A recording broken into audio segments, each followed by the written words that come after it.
Guntur urban bank chairman Bonaboina Srinivas Yadav ఆధ్వర్యంలో bank committee media సమావేశం. Bonaboina Srinivas Yadav comments. Guntur co-operative urban bank ప్రారంభించి 74 సంవత్సరాలు అయింది. ఖాతాదారులు అందరికీ ధన్యవాదాలు. నేషనల్ బ్యాంకులకు పోటీగా ఖాతాదారులకు సేవలు అందిస్తున్నాం. ఈ సంవత్సరం ఎక్కడా లేని విధంగా షేర్ హోల్డర్లకు 12% డివిడెండ్ ఇచ్చాం. గోల్డెన్ జూబ్లీ సెలబ్రేషన్స్ చేయబోతున్నాం. మేము బాధ్యతలు చేపట్టాక 500 కోట్ల నుంచి 700 కోట్ల రూపాయలకు వ్యాపారం పెంచాం. రానున్న సంవత్సరం 1000 కోట్లు టార్గెట్ గా పెట్టుకుని పని చేస్తాం. 1995 యాక్ట్ ప్రకారం మా బ్యాంకు పనిచేస్తుంది. పార్టీలకు అతీతంగా మా బ్యాంకు పనిచేస్తుంది. ప్రతి సంవత్సరం 2 డైరెక్టర్లు రిటైర్ అవుతారు. రాజకీయ ఒత్తిడికి ఇక్కడ డైరెక్టర్ పదవి రాదు. బ్యాంకు రూల్స్ ప్రకారమే ఇక్కడ పదవులు వస్తాయి.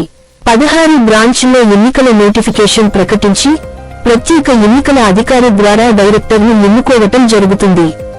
రాజకీయ పార్టీల పేరుతో మాపై బురద జల్లేందుకు కొందరు ప్రయత్నిస్తున్నారు.